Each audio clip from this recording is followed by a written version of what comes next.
নমস্কার বন্ধুরা, ইউর রান্নাঘরে সবাইকেই স্বাগত। বন্ধুরা, অন্যান্য দিনের মতো আজও চলে এসেছি তোমাদের সাথে একটি রেসিপি শেয়ার করব বলে। তো মিষ্টির রেসিপি শেয়ার করব। তো অনেকদিন আমি ঝাল তাই সব জিনিসই আমি শেয়ার করেছি তোমাদের সাথে, কিন্তু আজকে আমি মিষ্টির রেসিপি শেয়ার করব। তো আমি লিকুইড দুধ, আমি গরুর দুধ দিয়ে কিন্তু মিষ্টিটা তৈরি করব। আমাদের বাড়ির গায়ে দুধ দেয়, সেই দুধ দিয়ে আমি মিষ্টিটা তৈরি করে দেখাবো। তো মিষ্টিটা তোমরা দেখতে পাবে যখন আমি বানাবো। দেখতে তো অপরূপ সুন্দর, আর খেতেও খুব মজাদার হয়। আর আমরা ছোট বড় কিন্তু সবাই কম বেশি মিষ্টি খেতে পছন্দ করি। তো ভিডিওটি প্রথম থেকে শেষ পর্যন্ত দেখতে থাকো, আশা করি খুবই ভালো লাগবে। আর এই মিষ্টিটা বানানো খুবই সোজা, মাত্র দুটি উপকরণ দিয়ে মিষ্টিটা বানাবো। আর তোমরা দেখলে কিন্তু তোমরা চটজলদি বানিয়ে ফেলতে পারবে। আর এই মিষ্টিটা হচ্ছে শুকনো মিষ্টি বানাবো, এটা কিন্তু অনেকদিন রেখেও তোমরা খেতে পারবে। তো বন্ধুরা দেখো, এই যে পুকুর আছে, এই পুকুরের দিকে দেখো একদম ঝিমঝিম করে অল্প কুয়াশার মতো বৃষ্টি পড়ছে। আর আমি এই বৃষ্টির মধ্যে দাঁড়িয়েই কিন্তু ভিডিওটা করছি। তো তোমরা ভিডিওটা কিন্তু একটু ভালো করে দেখবে, লাইক করবে, শেয়ার করবে, কমেন্ট করবে। আর বিশেষ কিছু বলছি না, তবে চলো এবার রেসিপিটি শুরু করা যাক। চলে এসেছি রান্নাঘরে। তো বন্ধুরা দেখো, আমি এই যে গাজরকে আমি গ্রেট করে রেখেছিলাম, এটা আমি চিনি দিয়ে একটু পাক করে নেব। প্রথমে কড়াতে দিয়ে দিচ্ছি আমি ঘি। তো ঘি দিলে ফ্লেভারটাও খুব সুন্দর হয়, আর খেতেও কিন্তু খুব সুন্দর লাগে। আমি গ্রেট করে গাজর দিয়ে দিচ্ছি, আমি নাড়াচাড়া করে ভেজে নেব। গাজর কিন্তু খুবই উপকারী, আমাদের শরীরের পক্ষে খুবই ভালো, আর খেতেও কিন্তু খুব ভালো লাগে। এবার আমি দিয়ে দিচ্ছি চিনি। আমি এটাকে ভালো করে নাড়াচাড়া করে নেব, নিয়ে এটাকে একটা চটচটে পাক তৈরি করে নেব। তো বন্ধুরা, চিনিটা দিতেই কতটা জল ছাড়তে লেগে গেছে। এটা কিন্তু আমি মরিয়ে নেব। মরিয়ে নেওয়ার পর কিন্তু এই রসটা কিন্তু একদম চটচটা হয়ে যাবে, তখনই আমি নামিয়ে দেবো। তো দেখো বন্ধুরা, আমার একদম এই যে একটা চটচটা পাকের মতো হয়ে গেছে। এবার আমি নামিয়ে দেবো। তো বন্ধুরা, এখানে আমি 1 লিটার দুধ নিয়েছি, আর এটা আমাদের বাড়ির গায়েরই দুধ, গাই দুধ নিয়েছি। তো এই দুধ থেকেই আমি মিষ্টিটা তৈরি করব। এখন এটা আমি কড়ার মধ্যে দিয়ে দিচ্ছি।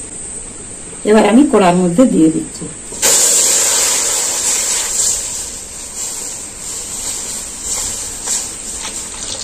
এই যে এখানে আমি 2টো এলাচকে ফাটিয়ে রেখেছিলাম, এলাচের বিচাগুলো বার করে নিয়েছি, সেটা দিয়ে দিচ্ছি। দিলে কিন্তু ফ্লেভারটাও খুব সুন্দর হয়, আর খেতেও কিন্তু দারুণ স্বাদ হয়।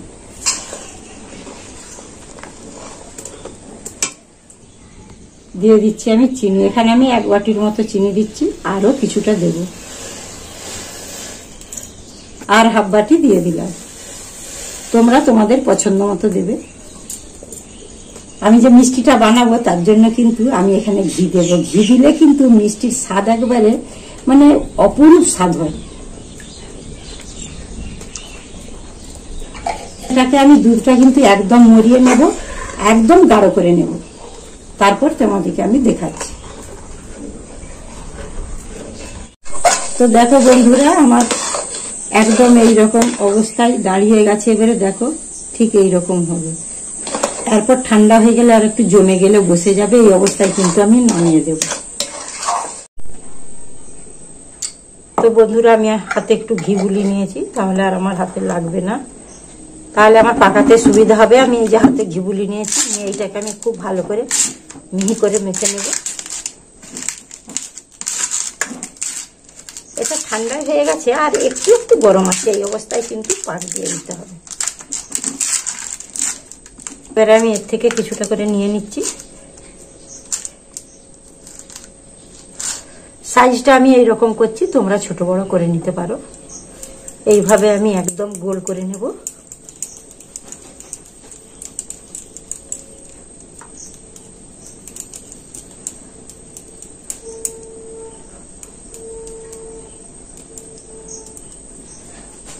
দেখো কত সুন্দর হয়েছে, একদম সগল হয়ে গেছে। একটা আমার বানানো হয়ে গেছে, বাকিগুলো এবার আমি এইভাবেই বানিয়ে নেব। বন্ধুরা, আমার সব মিষ্টিগুলোই কিন্তু পাকানো হয়ে গেছে। কত সুন্দর কালারটা লাগছে, আর খেতে তো দারুণ মজার হয়। তো এই যে আমি যে গাজরের এই যে পুরটা করে রেখেছিলাম, এটা কিন্তু এবার আমি ওর মধ্যে দিয়ে দেব। এরকম অল্প করে নেব।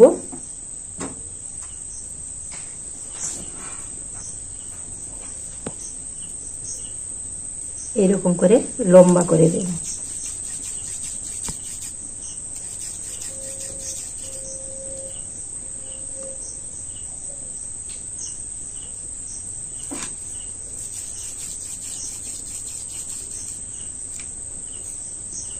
এইভাবে বসিয়ে দেব।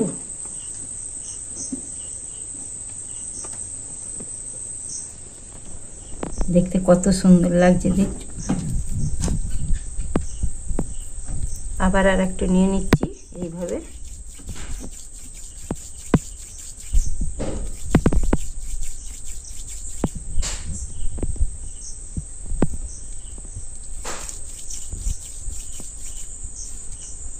আবারও এইভাবে বসিয়ে দেব।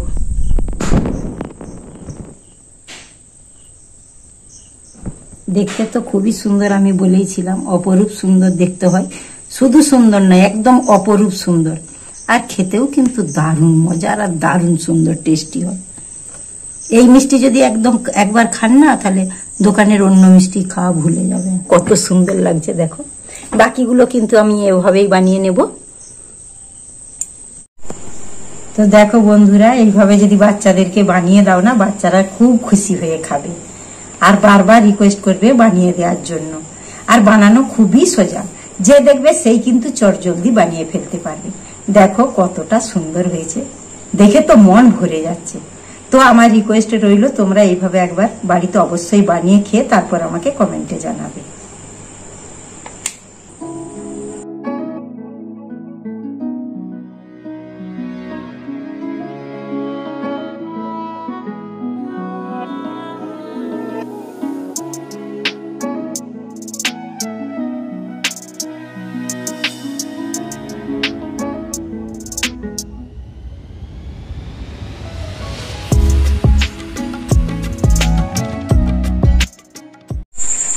তো বন্ধুরা, আমার দুধপুরি মিষ্টির রেসিপিটা কেমন লাগলো অবশ্যই আমাকে কমেন্টে জানাবে।